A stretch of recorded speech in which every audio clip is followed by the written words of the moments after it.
What's going on, fam? How are you doing? How are you doing today, Wednesday, YouTube family? I hope you are doing well. Listen, go on and hit that like button, hit that subscribe button if you are here, especially if you are new.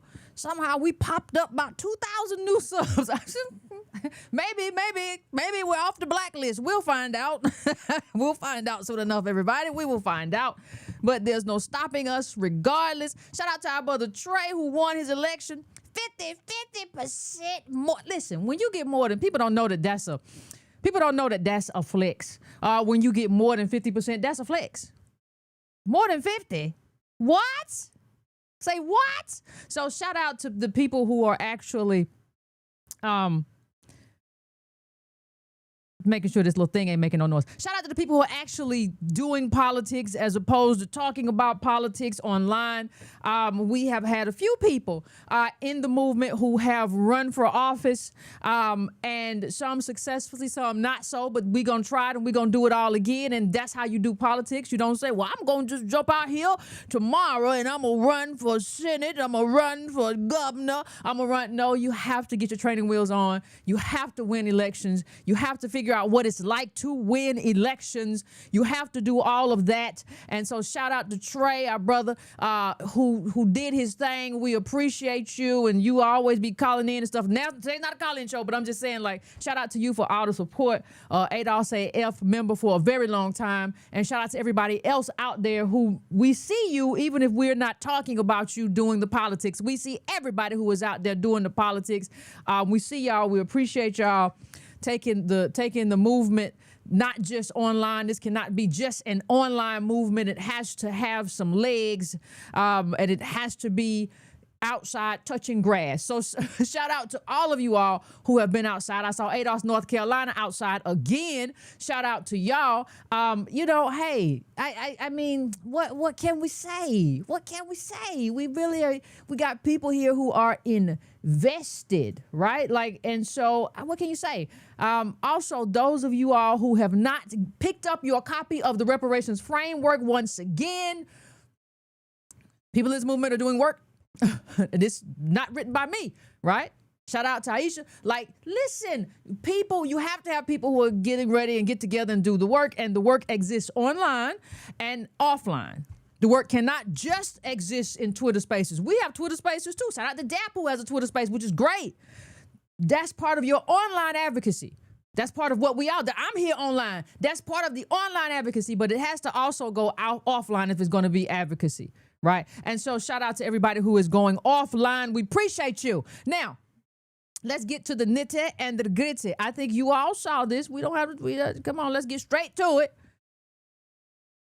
Y'all saw, in terms of essence, fest, and all of that stuff, y'all saw Miss Wenger decide to step down. Now, you know, Carolyn Wenger, who, you know, she got a bunch, let's go back, she got a bunch of criticism from ADOS and people who identify with us in terms of lineage. She got a bunch of criticism because Essence Festival had to become, and Essence Magazine too, had become something that was more akin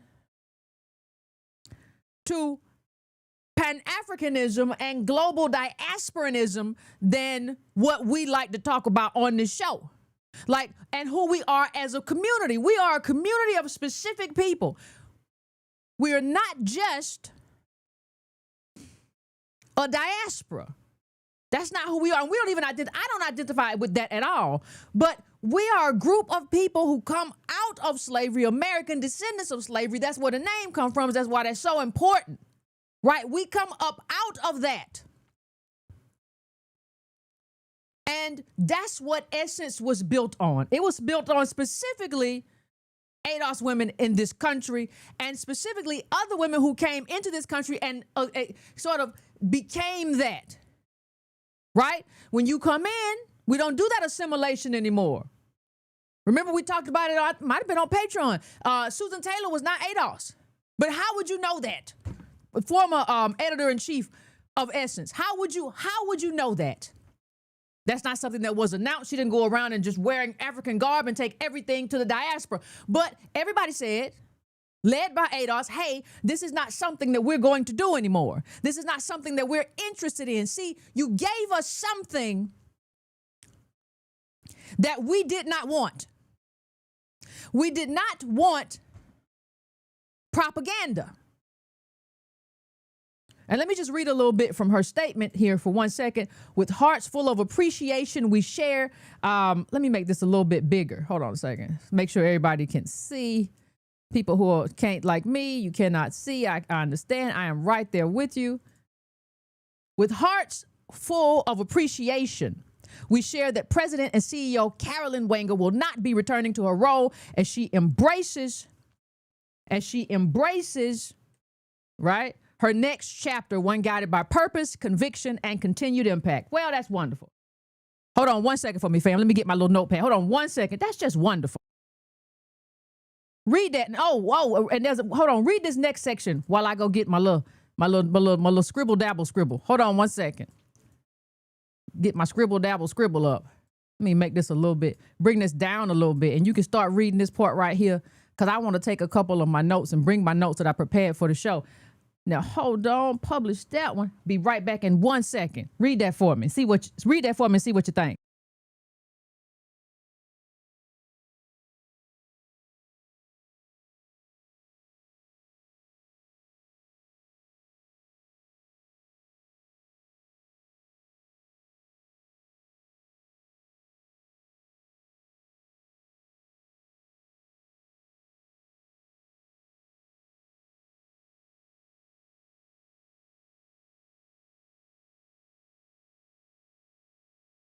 All right, fam, I am back. Are y'all reading it? Arriving at Essence Ventures in 2020, she took the helm during a moment of both challenge and transformation. She helped us grow, innovate, honor the legacy as a trusted voice for Black women while widening our cultural footprint with her fingerprints. Listen, we didn't ask you for the widening. Nobody asked you for that. That's kind of the problem. Nobody asked you for that. Stop giving us stuff. See, listen, I'm going to explain to you quickly how this is propaganda. Carolyn's expertise in culture, equity, and organizational change has fueled progress around the Essence Venture portfolio, says Ruchler. And we can get into him, too, because he got his own problems. Dennis, whatever. Founder and chairman of Sundial Technology and Media Group, parent company of Essence Ventures. She has left an indelible mark on Essence. Now, you know, let me tell you something. You know when somebody didn't tell themselves to leave and when somebody told them to leave.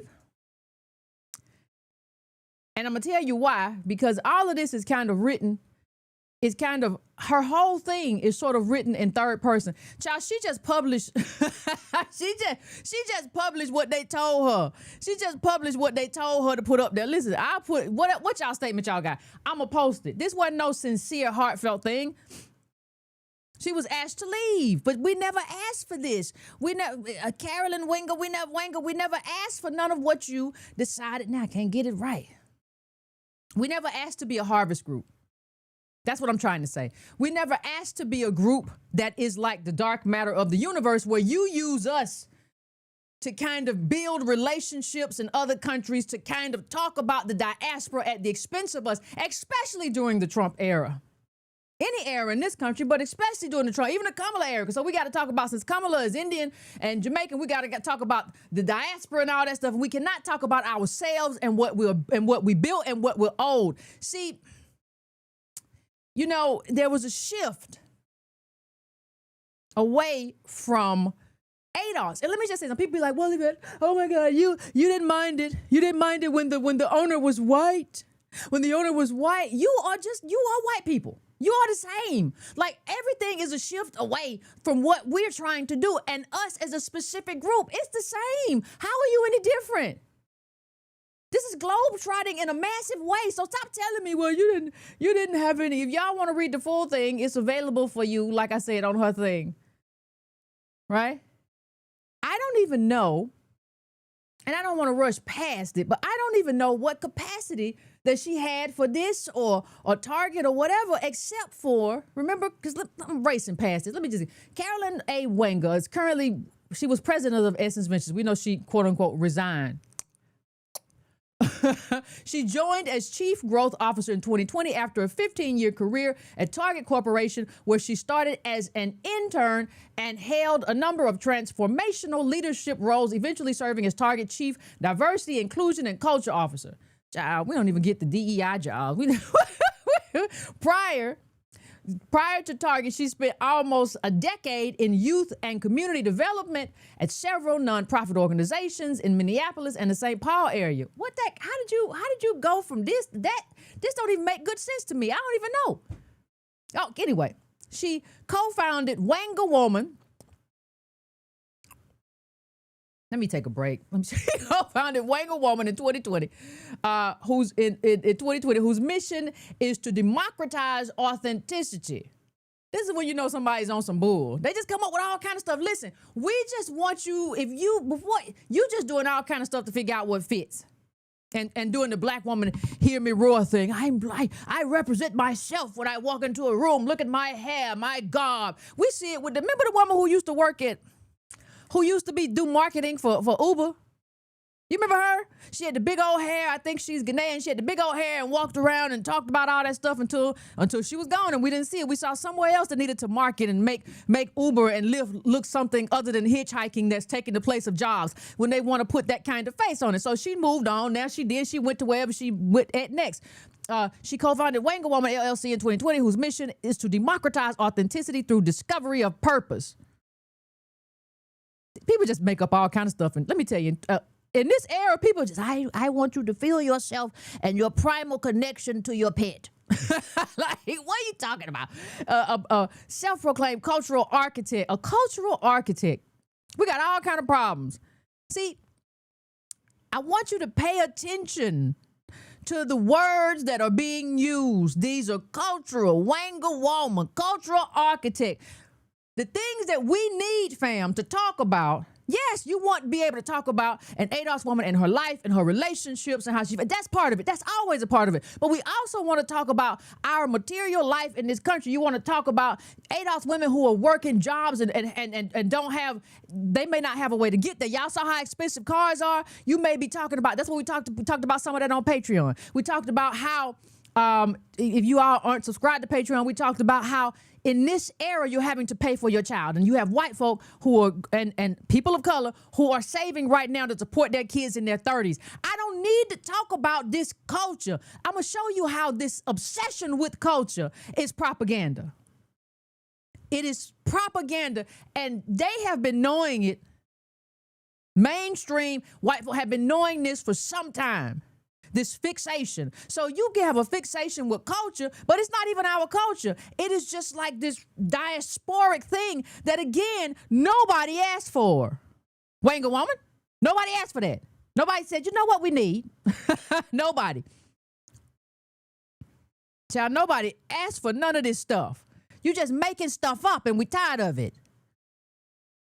Democratize authenticity, I'm in paragraph 2, through discovery of purpose. A self-proclaimed cultural architect who refers to her personal style as armor. Who cares? First of all, who cares about your personal style? I don't care. If you walk a runway or something, or you design clothes, you design little dolls. I see a lot of little white folks be designing little dolls online. If you design sofas or chairs, I care about your personal style. I do not care if you're supposed to be in a space where you're putting on events and writing about my specific community. I don't care about you thinking your clothes is armor, because that's stupid anyway. When you look at what armor is, people just say anything. Carolyn's real talk delivery and unmitigated perspective make her a highly sought after keynote speaker, equity strategist. What is an equity strategist? Thought leader and community advisor influencer. Let me tell you, before Trump came in, it was a lot of negresses running for the bag off some stupid stuff. I'm just gonna be honest with you. I'm not saying men didn't do it too, but you could just say anything. And 15,000 a speech. Carolyn serves on several corporate advisory boards and has received numerous awards, anecdotes, honors, including National Action Network's Keepers of the Dream Award and 2 honorary doctorate awards from her alma mater, Texas College and Dillard University. Look, they be coming in this little school. She is a Kenyan citizen, and her greatest life's accomplishment is her daughter, Cadence. Did I miss that? I thought it said Candace, but then it says you know what I'm trying to say. I'm not trying to be offensive to nobody's child. I couldn't figure that out. I just can't. It just says, is that a misprint? Is that Cadence? Okay. I'm probably just not in with names in 2025. That's probably just all that is. I be missing stuff and I don't be trying to do it. Don't take no offense to it. Now I want to bring in a philosopher. Like I said, this is not, we don't have to be here no long time. I think his name is Jacques Ellul. Jacques Ellul. French is strange. But anyway, he was a French philosopher and sociologist. And I want to kind of just take a little while to discuss with you, ladies and gentlemen, why I believe Essence was propaganda packaged as pride. And let me start off with a belief that I have. Some people believe that us, oh my God, you have the American flag in your bio. Oh my God, you consider yourself a patriot. Are you a Negro patriot? That's how they manipulate you. You stoops. You people are just stupid. No, you're stupid. You're a moron. Because none of us consider ourselves the kind of people that let's say all the Republican Party are trying to dupe when they talk this kind of generic, stupid patriotism. We understand that is not us. Right? We understand that this silly kind of patriotism that people talk about, you got to do it for your country. You got to just America is always right and America's freedom. And we understand that that's stupid. But that propaganda, you moron, is not intended for me and you. It's not intended for ADOS people. That is not us. And no, we have not been duped by that. That is not even intended for us. That kind of propaganda is intended for white people on the conservative end of the spectrum and people of color who decide they want to assimilate into that conservatism. It's not intended for us anyway, you idiot. It was never for us. Don't accuse us of that. You are the one who is falling for the propaganda, because you have to understand that America has different sets of propaganda for different people. That patriot, get outside early morning, work 80 hours, that's not intended for us. That you are American and we all about merit and we don't care who get rich, and that's intended for white folk. Conservative white folk, or right, center, right, that's intended, center, right, center, it's intended to snatch them up. It ain't even intended for us. So when people come and say, oh my God, y'all are buying into the patriotism stuff, no, that's not even the kind of propaganda America uses for us. That's not the mechanism of delivery for the propaganda of America. That's not the mechanism of delivery that they use for ADOS. The mechanism of delivery for propaganda for ADOS is Pan-Africanism. That's the mechanism of delivery for us. You know why? The thing that keeps conservatives stuck on patriotism and stuff like that and the myth of America, because they believe they're in a place that is different and is wonderful and is true and is honest. That is what keeps them stuck in this patriotic propaganda. What keeps us stuck in propaganda, in this Pan-Africanist propaganda, is this belief that nothing here matters because we are truly African. Right? And we have Wakanda, and we can watch Roots, and we can fantasize. So we will never do anything to materially change ourselves because we don't believe this is where we belong anyway. We don't even see ourselves as American.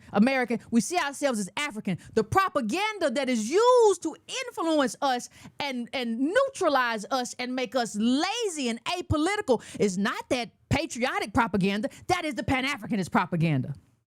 Came out of Black Panther thinking you really had vibranium. How long did we stay on that stupidness? We got Afro beats now, and y'all run around pretending like you love it to death. Oh, and that gets your mind going, oh man, Africa, that's what we need to be. You know, the white man, they took us out of there. They took us out of where we supposed to be. You get all fantastical. And then you get anchored in what? Culture.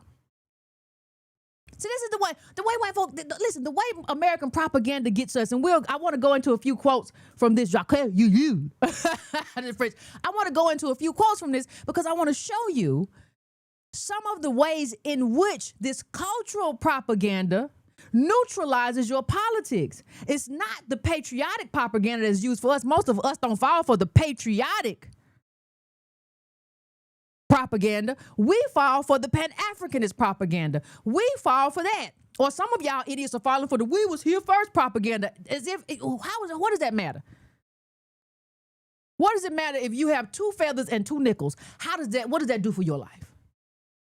But but that's not even their propaganda. That's yours. We just made up a whole nother kind of propaganda. But let me just go into just a little bit of it because I want to bring some of this home just a little bit.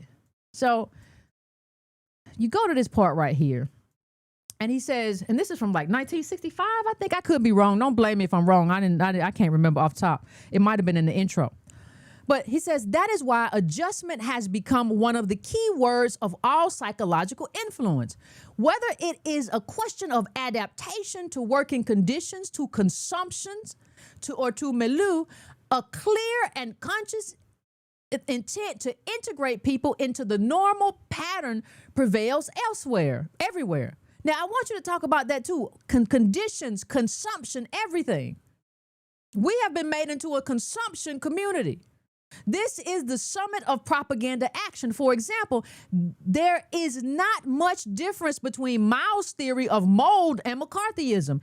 In both cases, the aim is normalcy in conformance with a certain way of life. For Mao, normalcy is a certain sort of ideal man, the prototype of the communist who must be shaped, and this can be done only by pressing the individual into a mold in which he will assume the desired shape. As this cannot be done overnight, the individual must be pressed again and again into a mold. And Mao says that the individual himself is aware that he must submit to the operation. Mao adds that this normalcy does not take shape except at a certain level of consciousness that is at a certain standard of living. We face here with the most total concept of propaganda. Right? So think about it. I want you to just think about it. A kind of normalcy, right? I said something the other day about it's interesting that nobody's revolting. Like cars are having 7-year loans, all kind of stuff is revolting. And Iron came up under my post and said, well, revolution is a part of culture. And I believe that. I think he's right. Revolution is a part of culture. But there's a kind of normalcy that they're pushing. While Trump is erasing our history, there's a normalcy that Pan-Africanism is pushing that, hey, we don't really need that history.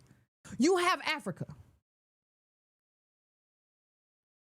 Right? So while Trump is erasing our history, you're usurping it and using it for your own end. You're making everything cultural. Nothing is material. Nothing is political. You're not talking to having this serious back and forth, this contentious back and forth with Kamala. We're just talking about Kamala Harris when she was running for president. That's not what was happening. You were just giving her a platform, and the platform was a cultural platform. So you're trying to create something. You're trying to create a new normal. Mold, as he said, right? 24/7. That's the propaganda. That's propaganda too. I do believe, ladies and gentlemen, that part of our problem as a group is that we really have a hard time recognizing propaganda. And you think the only propaganda comes from a white man, even though somebody else sold you to the white man. Your ancestors. This wasn't a one-way deal. Listen, Roots was propaganda. Why? Yes, it showed the horrors of slavery, but it also showed white folk coming in there with nets as if the Gold Coast didn't exist, where we were warehoused. Our ancestors were warehoused on the Gold Coast to be sold over here. If you're not telling both parts of the story, you're telling a lie. You got to tell the whole truth, not half the truth. If you're just telling half the truth, that's the propaganda. And that creates the idea of flat blackness, that all white folks are just awful and that all people with melanin are just the bee's knees. And that's how we got into this people of color stuff. People of color, just melanin. Even though we have white Latinos who have no melanin. What are we talking about? I'm probably darker than a white Latino. What does that mean? It has to be about lineage. But if you make everything diasporic and about symbolic unity, right? As opposed to, like, it's all this symbolic unity. Where's the real unity? We don't even talk about that. Where the real unity at? How could it be? Like, how could it be? But we talk about that. So we talk about symbolic unity, but not material justice. And we expect everything to somehow be okay. And we don't understand that this discussion of culture eclipses the discussion of politics that has to happen if we're going to progress in a country that is still a slaveocracy. You don't have the voice for this moment, Miss Wenger. And listen, if we're going to say, well, if they don't have it, then we might not have essence. I would rather not have it. I would rather watch it die than to watch it be misused for some diasporic purpose, which is just a kind of global cultural inclusion that really excludes us in terms of what we need in our life here in America, and which does not uplift who we are. If you spend your time uplifting Africa, how you uplifting me? Because let me tell you, and people say, well, Yvette, why can't we do both? Listen, if we could have done both, we would have done both. Don't tell me no more about why we can't do both. If we could have done both, we would have done both. If you wanted to tell Africa's story, then tell you, I can tell you a bunch of stories about Negroes who have fought for you to be here and be watching me on YouTube. I can tell you a bunch of stories about Negro you've never heard of. These are ADOS people and slaves you've never heard of. Stories we've never told, but we run around telling the story of Mansa Musa. We run around telling the story of, do you know about this and Gunner? We run around telling the story of tribal scars, but you don't run around telling the story of your own grandmama or your own great-granddaddy. You don't tell the story of the people who fought for you to be here. You rather tell the stories of the people who sold you over here. That's a problem, and that's a problem in your mind, and that problem ain't because you're inferior. That problem is because propaganda has convinced you that the culture of quote-unquote Africa, which is 54 countries, how could that even make sense, is superior to our own journey in this country, and that is something to be unlearned. You have to unlearn this propaganda. If there's one thing that I want you to understand, is that this propaganda has to be unlearned. This Pan-Africanism is propaganda. Let me go to this next part. I want you to just pay attention to this. He says, this is written in the 60s, I think. Come on, man. Come on, let me just talk about it. Although the two methods of myth and conditioned reflex can be used in combination, each has separate advantages. The United States prefers to utilize the myth. The Soviet Union has for a long time preferred the reflex. The important thing is that when the time is ripe, the individual can be thrown into action by active propaganda, by the utilization of psychological levers that have been set up, and by the evocation of the myth. The myth. What is the myth? What is that myth that displaced our history? When you say we come from kings and queens, that is a myth that is displacing our own history here. Most of people come from peasants. Most people come from spear chuckers. Most people did not come from kings and queens. But that myth, be careful with your myths, because it displaces lineage. When you say we all African, so we got to support. No. We are a couple things here in this country, and we don't go and worship Europe. Why are we going to worship Africa? Right? Psychological levers that people use. That's what's happening here. No connection necessarily exists between his action and the reflex or the content of the myth. The action is not necessarily psychologically conditioned by some aspect of the myth. For the most surprising thing is that the preparatory work leads only to man's readiness. Once he is ready, he can be mobilized effectively in very different directions. But of course, the myth and the reflex must be continually rejuvenated and revived, or they will atrophy. That is why pre-propaganda must be constant. right? Whereas active propaganda can be sporadic when the goal is a particular action or involvement, right? So you keep the propaganda going and you can use it at any given time. You can sell Afrobeats. You can sell Pan-Africanism. You can sell We All One. You can have people still calling into the show talking about what we got to do. Listen, do you know how many miles the continent of Africa is? And which country are you talking about? When you say we got to do, it's 54 countries. What are you talking about? What country do you have a relationship in? See, when you don't, a way to know that you're propagandized is that you haven't worked through none of this in a real world kind of way. You sound like a little child talking about, I'm going to just, when I grow up, I'm going to be able to fly like Superman. You see, because a child can't work through gravity yet. They don't know nothing about that. They can't work. They don't know nothing about Einstein. They don't know nothing about the theory. They don't know nothing. They don't know. So when you start just talking about this wild stuff, you haven't worked through the reality of the thing. You're talking about the myth of it.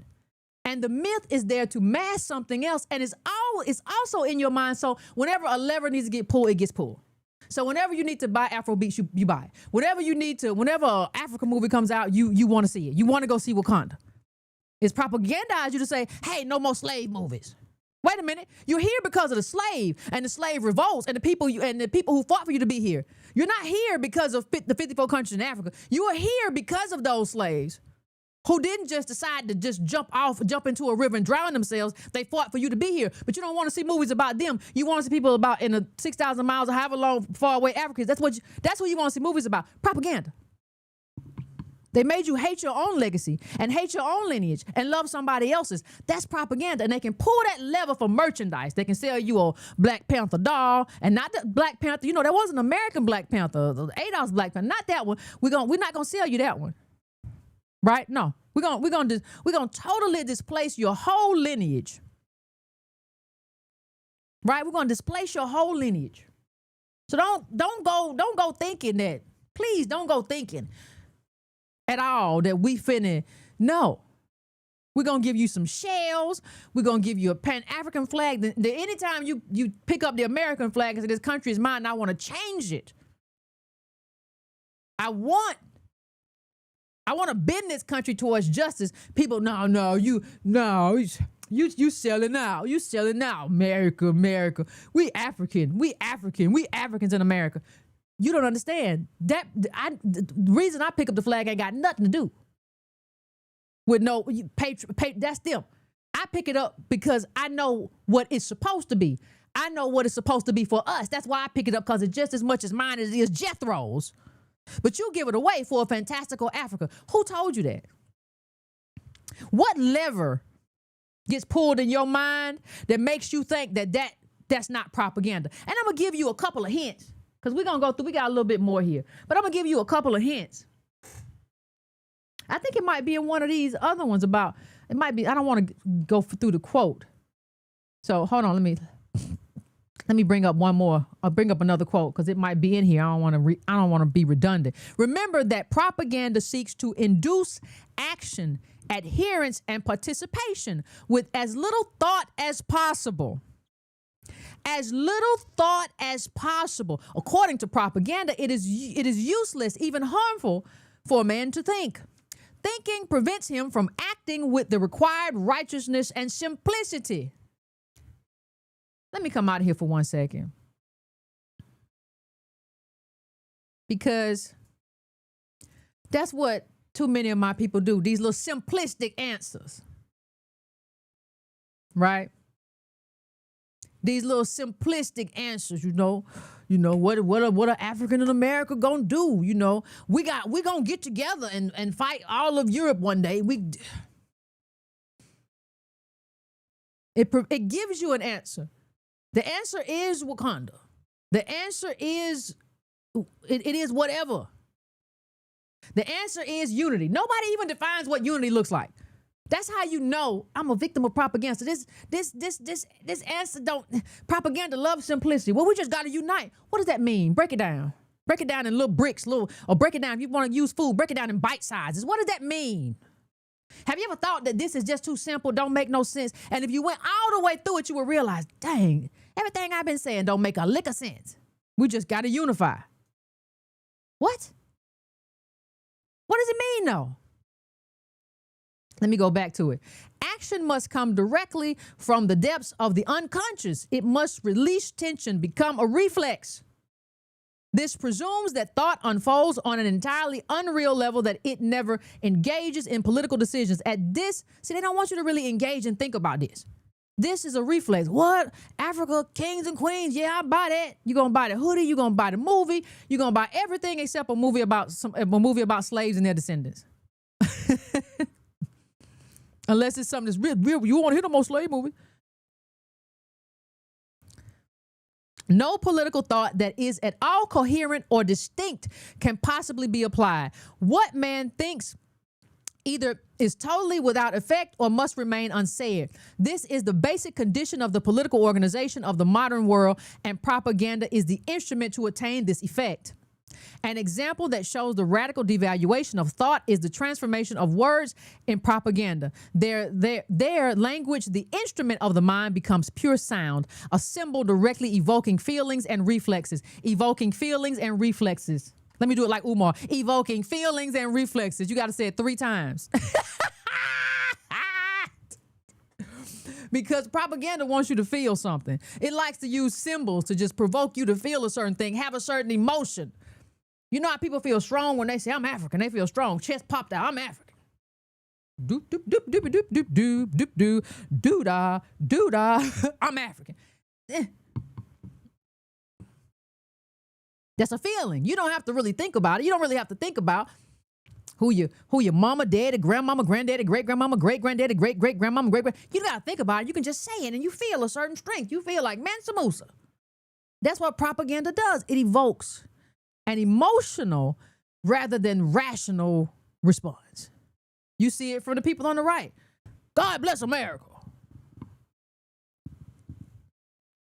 Just an emotional response. We don't have to think about why am I using my God to bless a country? That's what are we talking about? It evokes something emotional. One of the keys of propaganda is that it wants to evoke an emotional response rather than a rational response.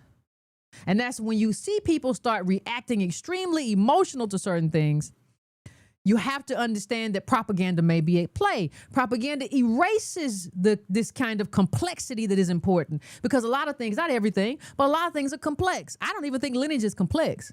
But how we got here, what we became, how we became what we became, the trajectory we went on, where people decided I'm American. We never going to the slaves and the people came. We ain't no going back to Africa. Like, that is a history. And that history is erased by just saying I'm African. Right?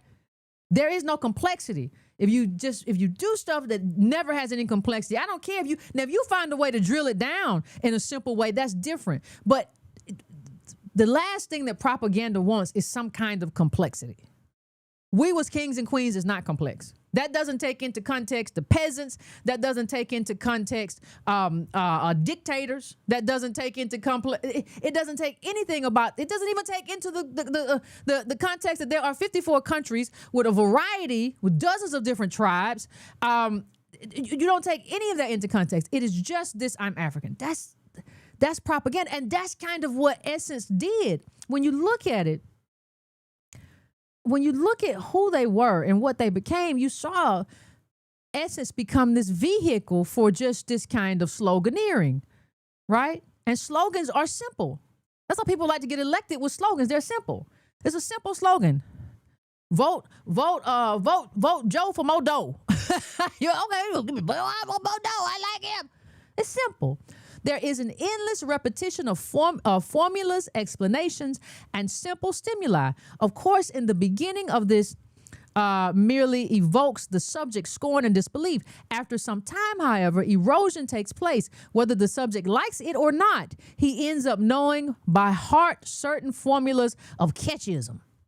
Repeated to him 1,000 times, he ends up inhabited by these slogans, which still carry no conviction. He does not yield to some advertising slogan, for example, just because he knows it. But it must it must not be forgotten that the prisoner hears nothing else, and that the incessant repetition of these slogans also prevents any personal reflection or meditation. Prevents any personal reflection or meditation. The noise of the slogan is present all the time. The result is an involuntary penetration and certain intellectual weakening, added to the impossibility leading a private intellectual life. That's America. That's not just Pan Am. That's America right now. We can't even lead a private intellectual life. Everybody's running around believing a slogan. Everybody's running around believing something that somebody told them that was never their original idea, that somebody implanted in them to trigger a certain kind of economic, political reflex that prevents them from really thinking and figuring this thing out for themselves. That's propaganda. I'm just saying. The myth of unity is propaganda. There is no diasporic unity.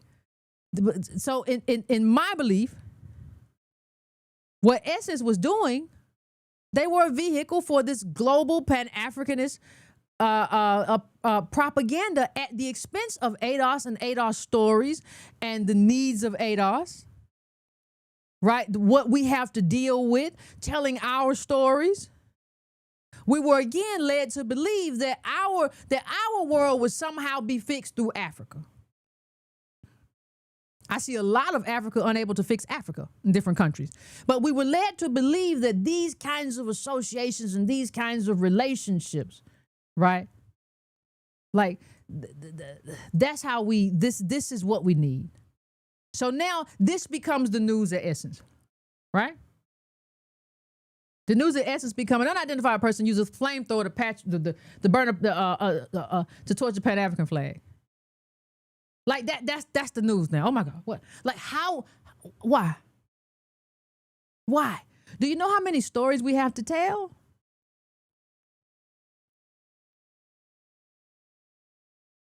Why? That's erasure. That's taking something that used to belong to us and now using it to erase our specific stories, instead talking about a diaspora flag that got burnt up. Propaganda is slow and constant. Roots, Afrobeats, Wakanda, dashikis, beads. We was kings and queens. They won't let up. Now, we used to not have it. We used to, when Negroes were saying, go and read some of the quotes. Go read Non-Human Media One's page. Go read some of the quotes. When Negroes were saying, they didn't talk like this. Propaganda is a hell of a drug, though. And propaganda will take you outside of your life and put you into a fantastical world and tell you that that fantastical world is the answer to your problems, when really your problems are right in your community. Your problems are right next door to you. Well, everything becomes global all of a sudden. So we start talking about other countries. We don't even have anybody to talk about. Like, we don't have publications anymore. But we're going to talk about how Nollywood is shaping today's black beauty trends. The Nolly Babes movement is reviving bold beauty trends from Nigeria's iconic Y2K films for a new generation of women across the globe. And I saw Carolyn Wenger when the controversy started. She said, "I'm not here for any specific group of black people." Well, we don't need you. You can go back and work for white folk. And y'all can throw the whole fest in the trash, because that's not what we wanted. That was never something that we wanted. We never wanted this global pivot. Nobody asked you for that. That is erasure, and it is a form of what I would call soft propaganda. Right? This is not about us. This is about the whole global thing. And it tracks with white people. This is what globalism has done. Like, this is what globalism has done in America. Make everything is global. You're not going to, America don't owe you no job, none of that stuff. We're gonna export jobs overseas. We're going to bring people in on H-1Bs. It's all the same. You're tracking with something that is not good for America, not just ADOS. But your particular propaganda is targeted to us. Because we all African, right? Ain't we? That's the thing. We all African. And since the elites in our community believe that the only kind of propaganda comes through whiteness, and the only kind of propaganda comes through people who carry the flag, they don't even see this as propaganda. They don't even see how this is being used to erase who we are and what we built over here, because they eat it up.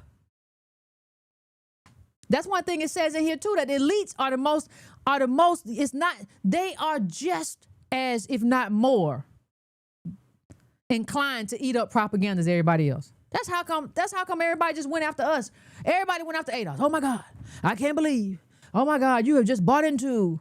You're anti-African. Oh my God. No, I'm saying that I have a specific experience in this country. My people have a specific experience in this country. That's what I want to see highlighted. I believe in Ghana, Nigeria, Kenya, where Ms. Wanga's people come from. I would like to see in your country, I would hope that if I went over there, your stories and your culture would be highlighted. And I would not complain. I would not buy a magazine and try to make it about global stories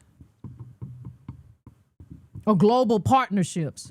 Essence Ventures and NCAC forged global cultural partnership at Lagos Stakeholder Lunch. You can go through this whole thing and just find a whole bunch of stories that have nothing to do with us. That's what I'm trying to tell you. This is propaganda. The universalization of quote unquote what we call flat blackness. Because you flatten it into nothingness, because nothing matters, because we are not, and it's really just highlighting Africans from everywhere else. And they're telling us, well, but you're African too. Well, who said that? I ain't say that. Who said that? Did somebody get confused? Let me just read this last one real quick, and then we can go out of here. Propaganda must be continuous and lasting.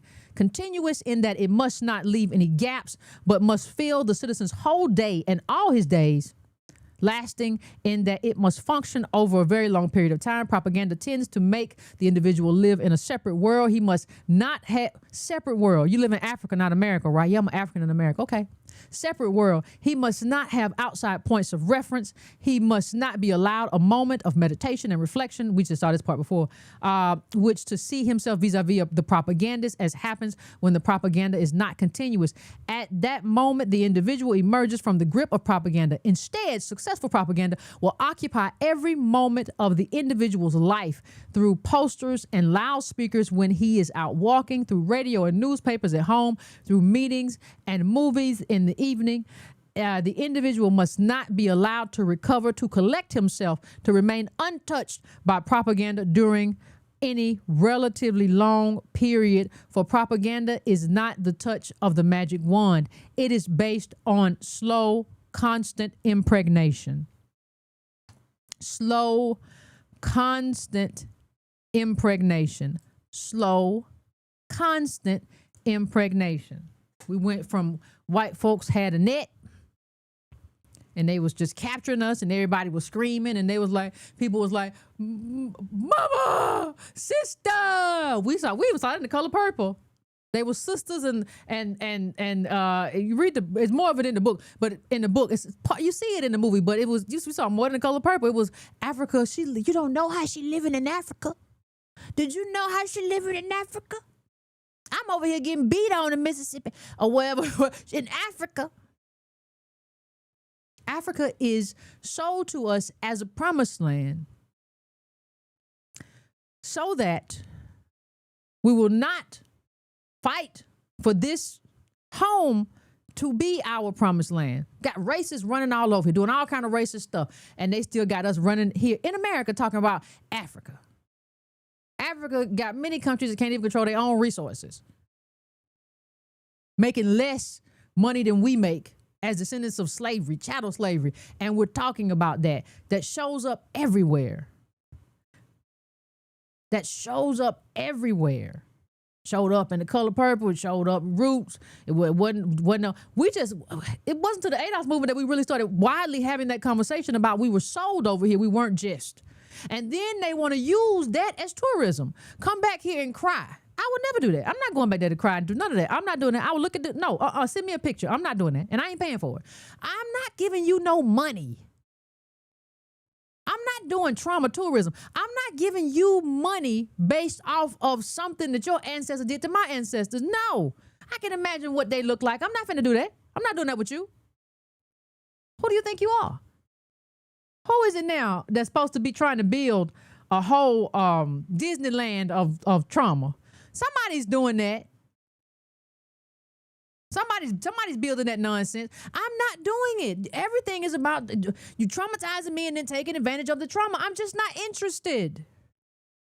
I understand that this is soft propaganda. I understand what it means. I understand. Hear what he said. It's not a magic wand. It is a constant impregnation. The constant impregnation when people started wearing dashikis. We talked about Roots the movie. We talked about Color Purple. Africa. I'm in Africa. We talked about Afrobeats. We talked about movies. We talked about Wakanda. We talked about these big moments. Even Lion King. All of these big cultural moments are African. Have you ever wondered why?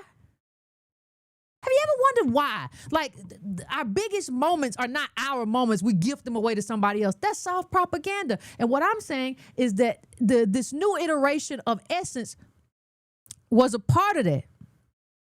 It was a part of that intentional propaganda, that soft propaganda, to make us otherized in our own country. And you have to get out of that. You have to unanchor yourself from that kind of propaganda. So I wish Miss Wenger all the best in the world, Miss whatever. And I hope she finds her life and her mission and her purpose, but it was not at Essence. And to the extent that Essence wants to focus on somebody except for ADOS women, I don't think you survive. And I think that's the lesson that we should send to everybody. If you want to survive in this environment, it's gonna be hard anyway. But if you want to survive in this environment and sell to us, you can't sell to us through other people. We have. Do you think we not have self-esteem?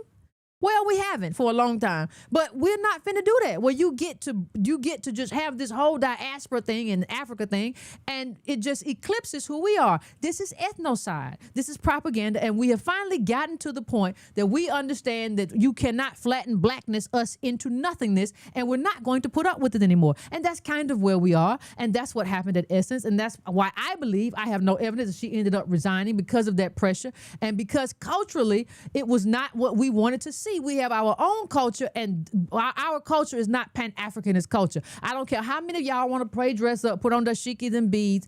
You know that is not your culture. You know that is not what your family wore. You know that is not your history. Let people have their history. Stop culturally appropriating people from different countries in Africa. Stop it.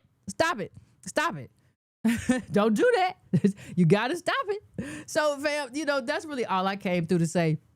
I just wanted, I hadn't said anything much about it. I had tweeted when it happened, but I hadn't said too much about it. But I felt like we should talk about it in the context of propaganda and really start to uplift and discuss and bring our own stories to light more than we do. We don't have time for no more Lion Kings. We ain't got time for no more this kind of Wakanda. I think last time it was Wakanda became Latin Kings, didn't it? I didn't see the second one. I saw the first one because I came in here with Antonio to do a review about it.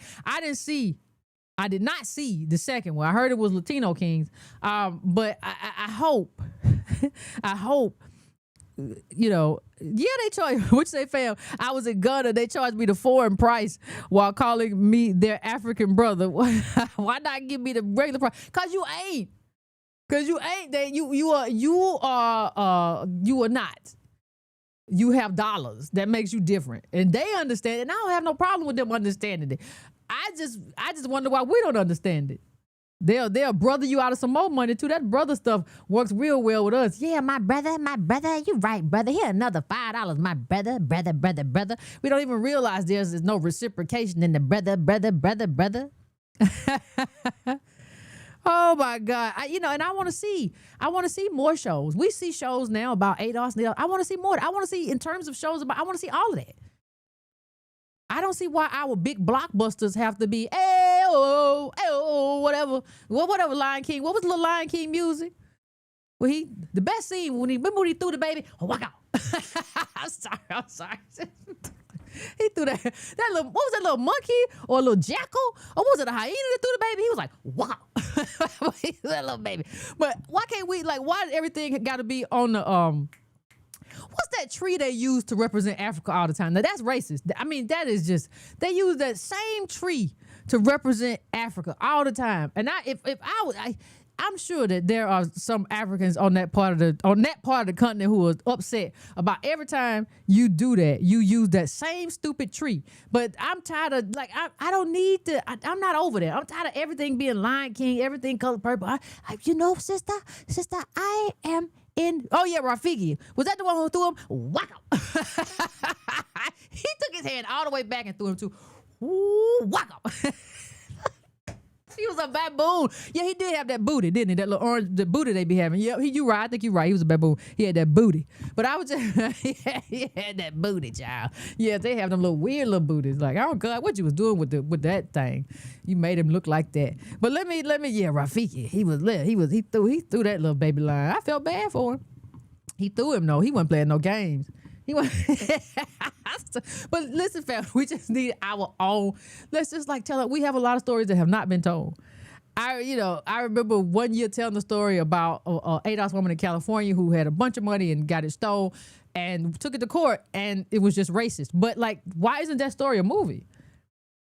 I could count to you 200 stories like that should be movies before we start talking about Wakanda and Rafiki just throwing little lion babies everywhere, and the color purple, the savior of me. Oh my God, my sister's in Africa, whatever.